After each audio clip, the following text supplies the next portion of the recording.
तो चलो बच्चों, आज हम स्टार्ट करते हैं class 12th chemistry chapter solutions. और हमारा टॉपिक जो है ऑस्मोटिक प्रेशर। ऑस्मोटिक प्रेशर को स्टार्ट करने से पहले हमें पता होना चाहिए अबाउट ऑस्मोसिस। और ऑस्मोसिस से पहले हम स्टार्ट करेंगे डिफ्यूजन। चलिए डिफ्यूजन को समझते हैं। डिफ्यूजन जो है, इसका जो डेफिनेशन है, that is what movement of any substance from a region of higher concentration to a region of lower concentration। अब यहां पर जो लिखा, मैंने लिखा क्या, एनी सबस्टेंस। इसका मतलब क्या, एनी सबस्टेंस क्या, एनी सबस्टेंस बोले तो सॉलिड, लिक्विड एंड गैस। मतलब डिफ्यूजन जो है, it is shown by solid, liquid as well as gas. चलिए, लिक्विड भी दिखाएगा, सॉलिड भी दिखाएगा, गैस भी दिखाएगा, क्या, डिफ्यूजन। अब समझते हैं। समझने के लिए हम एक वेसल बनाते हैं, क्योंकि हमारा जो चैप्टर है सॉल्यूशंस है। तो यहां पे हम बीच में एक मेम्ब्रेन रखते हैं, और ये मेम्ब्रेन जो है, नीचे लिखेंगे कि ये हमारा क्या, परमेएबल मेम्ब्रेन है। वेसल की इस साइड में हम डालेंगे क्या, सॉल्यूशन 1, और इस साइड में हम डालेंगे और एक सॉल्यूशन, मतलब सॉल्यूशन 2। चलिए, सॉल्यूशन 1 का कंसंट्रेशन C1 है और इसका कंसंट्रेशन C2। इसमें क्या, ये सॉल्यूशन, इसका नाम सॉल्यूशन 1, और यहां पे क्या, सॉल्यूशन 2। इसका क्या कंसंट्रेशन C1, इसका क्या कंसंट्रेशन C2। चलिए, अगर C1 concentration of solution first अगर ज्यादा है देन कंसंट्रेशन ऑफ सॉल्यूशन 2। इसका मतलब क्या, जब भी हम बात करते हैं कंसंट्रेशन की, मतलब अमाउंट ऑफ क्या, सॉल्यूट जो है, सॉल्यूट अमाउंट इस साइड में क्या होगा, ज्यादा देन व्हाट, सॉल्यूट अमाउंट किस साइड में से, इस साइड से।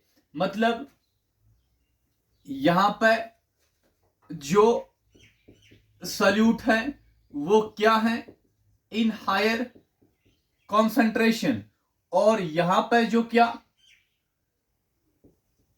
सॉल्यूट है वो किस में प्रेजेंट होगा, लोअर कॉन्सेंट्रेशन में।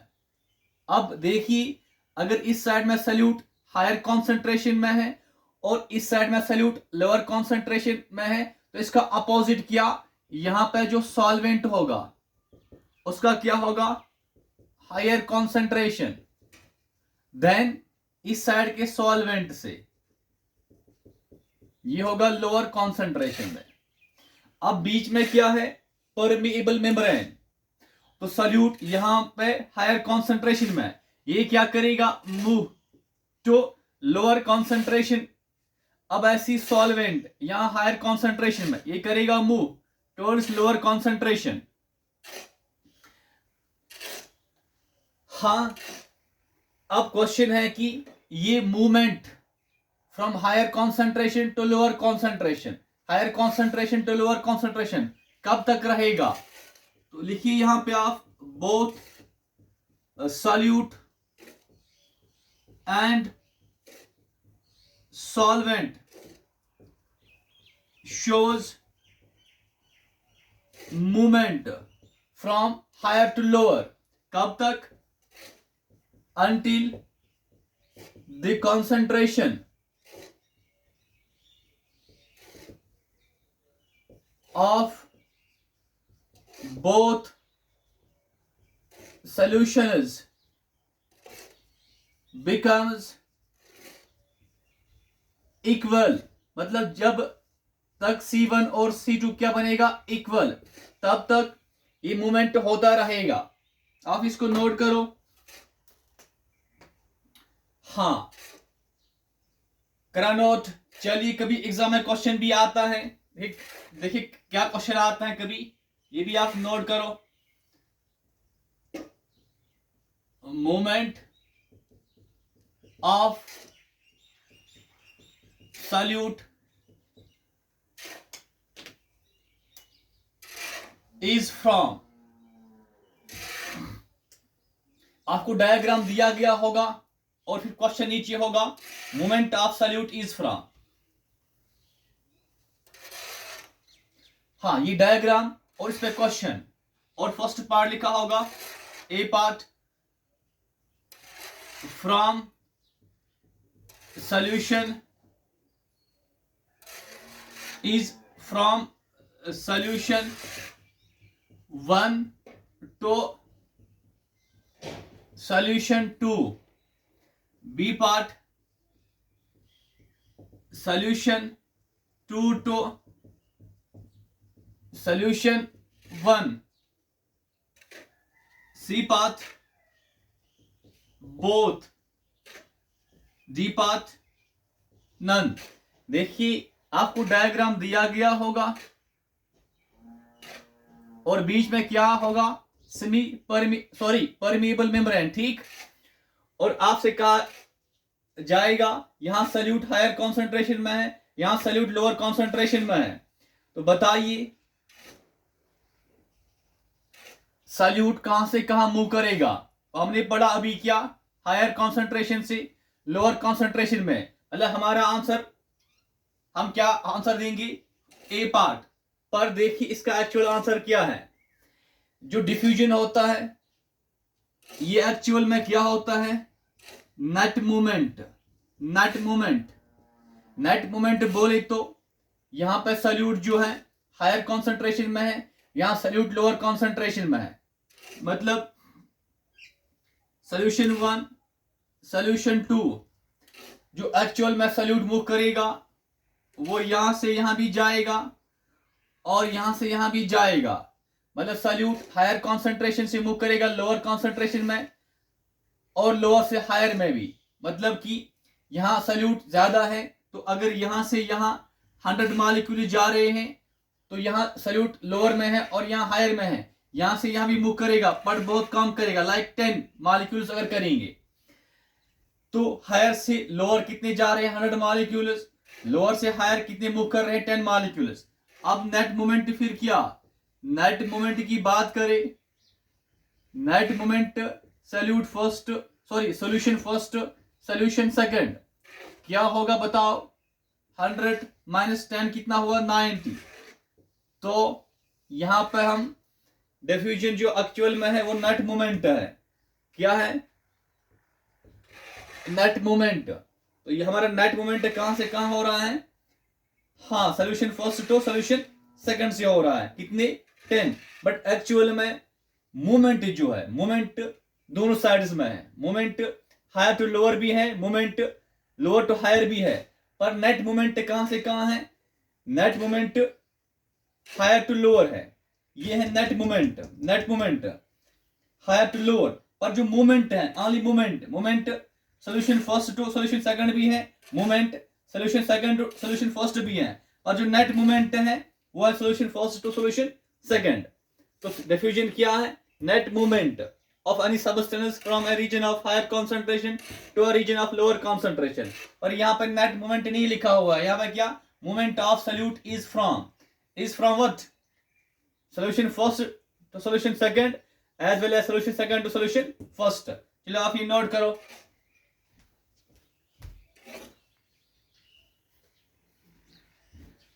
तो नाउ ऑस्मोसिस क्या है, व्हाट इज ऑस्मोसिस? तो ऑस्मोसिस को समझने के लिए दोबारा चलिए आप बनाइए क्या, एक वेसल और बीच में क्या, अब बीच में हम रखते हैं क्या बताओ, SPM, बोले तो सेमी परमिएबल मेम्ब्रेन, क्या सेमी परमिएबल मेम्ब्रेन। जब डिफ्यूजन पढ़ा तब क्या था, परमिएबल मेम्ब्रेन, पर यहां पे क्या SPM, सेमी परमिएबल मेम्ब्रेन। चलिए यहां पे क्या रखते हैं, सोल्यूशन 1 और इसमें क्या डालते हैं, सोल्यूशन 2, एस फॉर सोल्यूशन।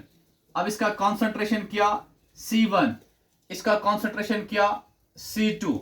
चलिए दोबारा लिखते हैं कि अगर C1 ज्यादा है देन C2, C1 बोले तो इस साइड में जो हमारा क्या सल्यूट है उसका अमाउंट क्या होगा,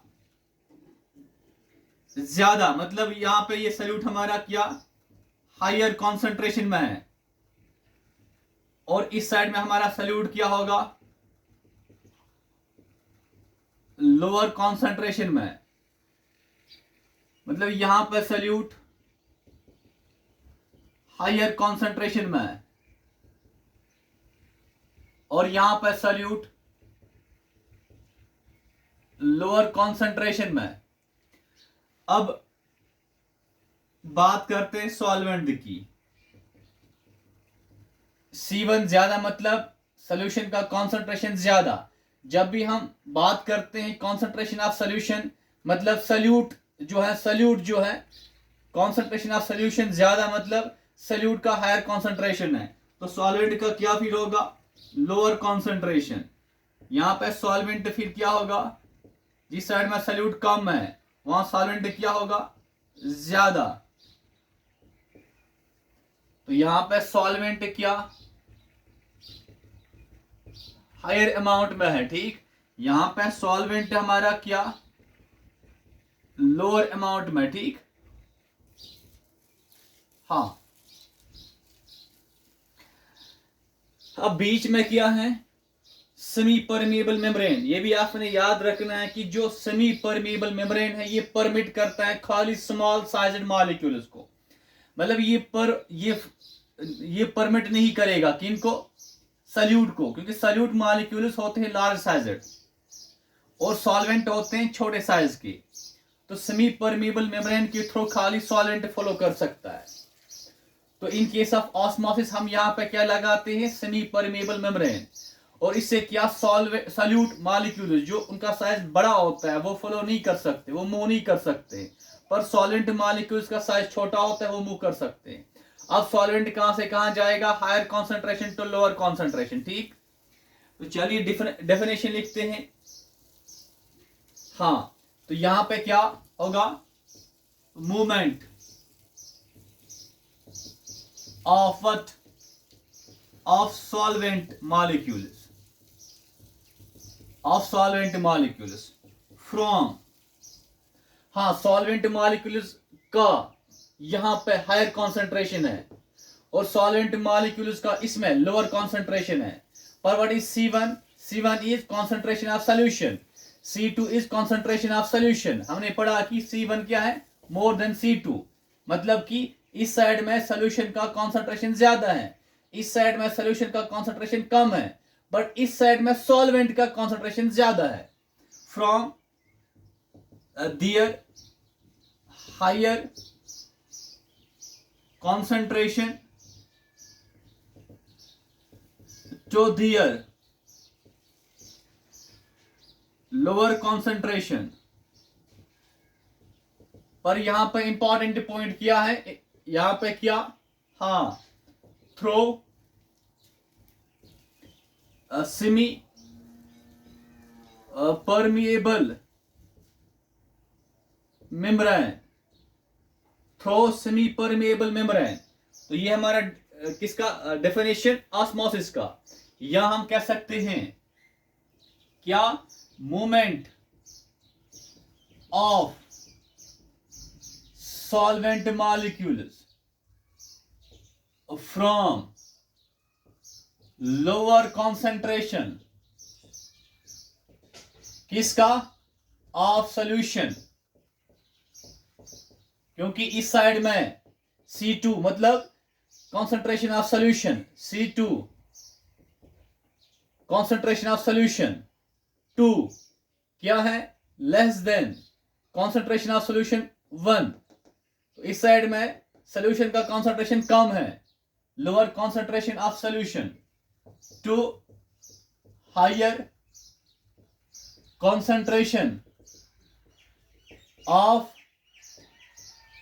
solution through semi permeable membrane।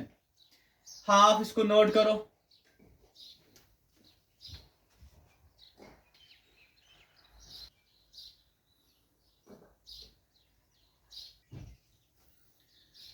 तो चलिए अब हम समझते हैं क्या ऑस्मोटिक प्रेशर, जैसे कि टेक्स्ट बुक्स में इसको डिफाइन किया गया होता है।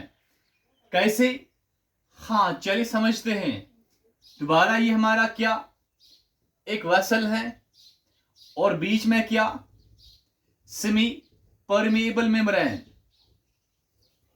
हाँ, और यहां पे हम क्या रखते हैं? सॉल्यूशन। सॉल्यूशन बोले तो सॉल्यूट बोले सॉल्वेंट, और इस साइड में रखते हैं प्योर सॉल्वेंट। प्योर सॉल्वेंट मतलब यहां खाली क्या? सॉल्वेंट। यहां पे क्या? Solvent plus solute. तो यहां पे सॉल्वेंट किस में है? हायर कॉन्सेंट्रेशन में है। हायर कॉन्सेंट्रेशन में कौन है? सॉल्वेंट। यहां फिर सॉल्वेंट क्या? लोअर कॉन्सेंट्रेशन में। तो अब क्या होगा? फ्लो किसका? सॉल्वेंट का। कहां से? हायर टू लोअर होगा, ठीक। थ्रो सेमी परमेबल मेम्ब्रेन, जिसको हम क्या कहते हैं? ऑस्मोसिस। अब एक क्वेश्चन है, चलिए अगर हमने इसको रोकना है, किसको? सॉल्वेंट मूवमेंट को। कहां से? Higher concentration to lower concentration. क्या तरीका हमारे पास है? हम ये कर सकते हैं, यहां पे किस साइड में? सोल्यूशन साइड में हम क्या दे सकते हैं? हाँ, अगर हम सॉल्यूशन साइड में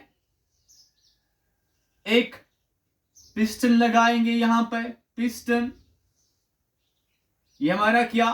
पिस्टन। और पिस्टन से हम क्या देंगे? प्रेशर। किसको? सॉल्यूशन को। तो यहां पे हमने अप्लाई क्या करना है? External pressure.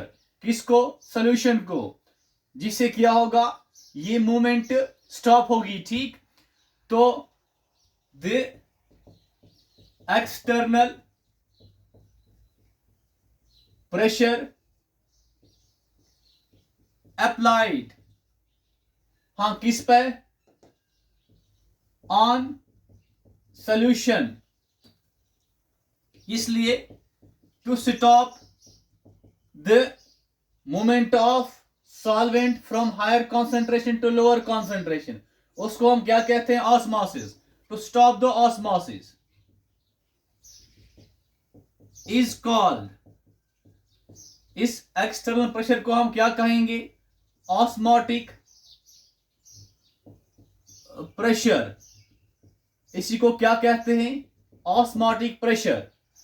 ये एक्सटर्नल प्रेशर हमारा क्या बना? ऑस्मोटिक प्रेशर, जो क्या करेगा? स्टॉप करेगा किसको? ऑस्मोसिस को। और इसका सिंबल क्या होता है? पाई। ऑस्मोटिक प्रेशर और सिंबल क्या इसका? पाई।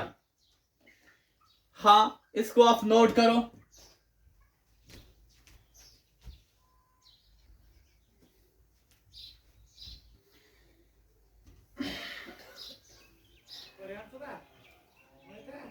नाउ अब ये ऑस्मोटिक प्रेशर किसके बराबर है? किस पे डिपेंड करता है? लिखिए आप,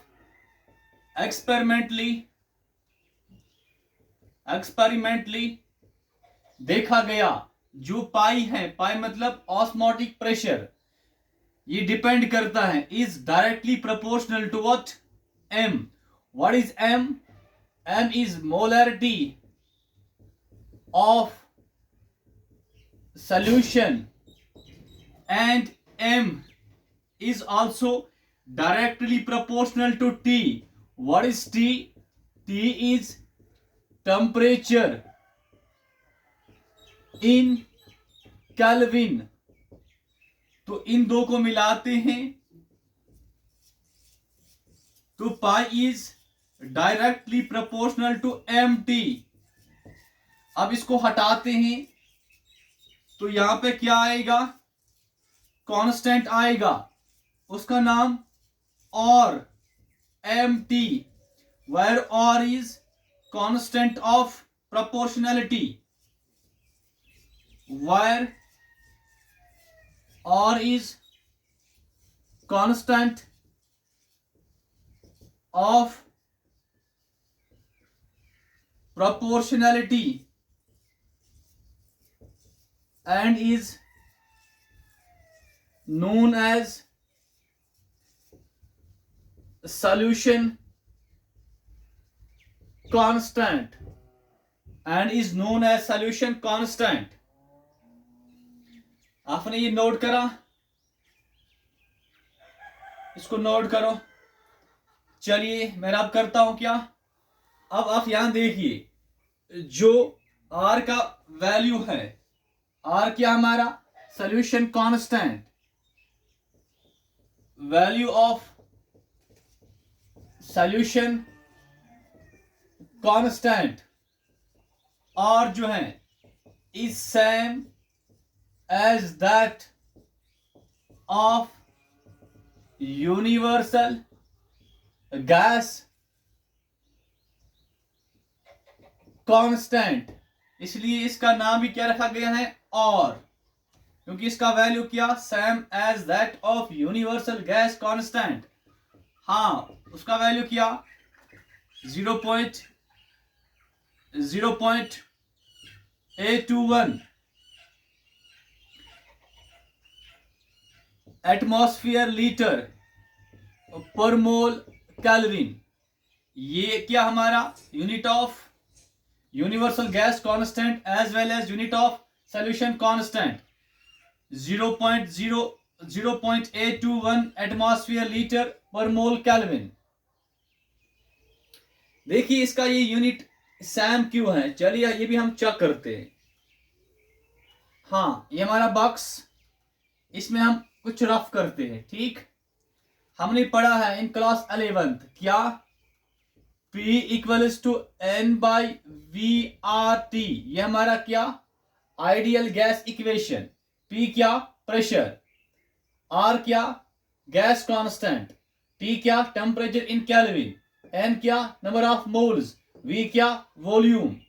अब यहां देखते हैं पाई इक्वल्स टू MRT, ये हमने आज पढ़ा. पाई क्या ऑस्मोटिक प्रेशर, क्योंकि एक प्रेशर ही है, ये भी प्रेशर, ये भी प्रेशर. टी क्या टेम्परेचर इन केल्विन, यहां भी टेम्परेचर इन केल्विन.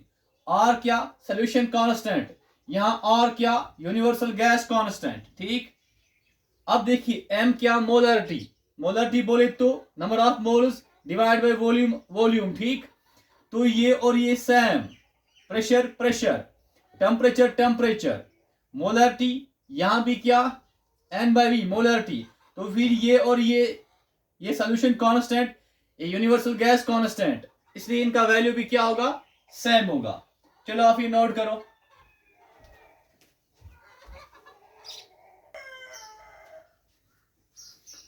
हाँ करा note.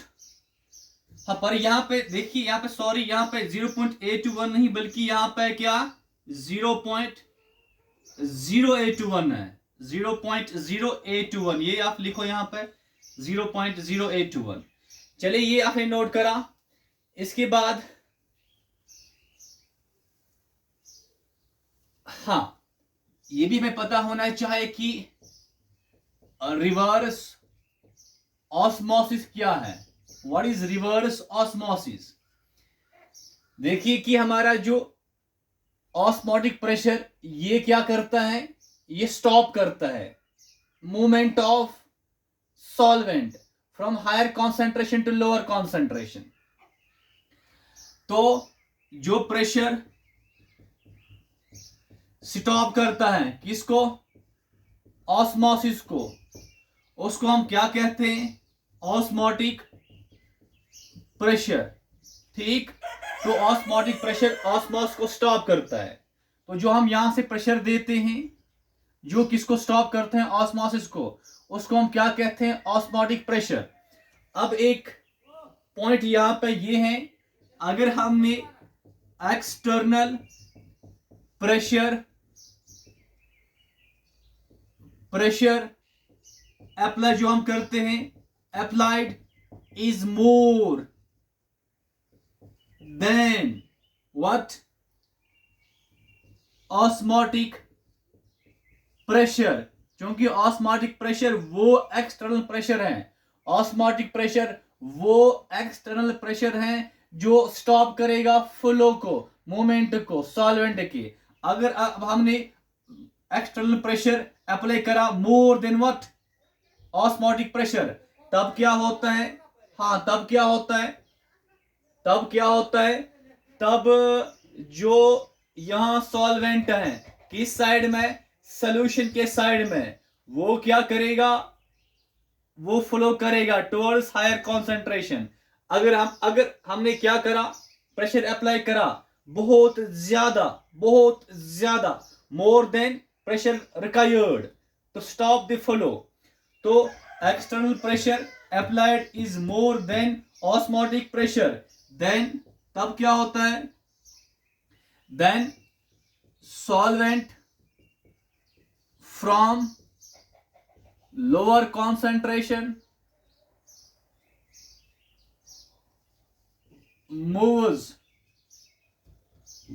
moves to higher concentration. हाँ, if external pressure applied is more than osmotic pressure, then solvent from lower concentration moves to higher concentration. इसको हम क्या कहते हैं? called as reverse osmosis. इसी चीज को हम क्या कहते हैं? Reverse osmosis. मतलब अगर प्रेशर बहुत ज्यादा अप्लाई करा किसको? सॉल्यूशन को, तब क्या होगा? सॉल्वेंट फ्रॉम लोअर कॉन्सेंट्रेशन ये फ्लो करेगा टुवर्ड्स हायर कॉन्सेंट्रेशन, और इसको हम क्या कहते हैं? Reverse osmosis. और ये प्रोसेस हम किन में लगाते हैं? किस में लगाते हैं? जो कैंट होता है, जहां पर हम वाटर को प्यूरिफाई करते हैं। ठीक, जो वाटर के साथ क्या होता है? सॉल्यूट होता है, सॉल्यूशन में जो वाटर प्रेजेंट होता है, तो हम उसको अलग करते हैं ताकि वो साफ हो जाए।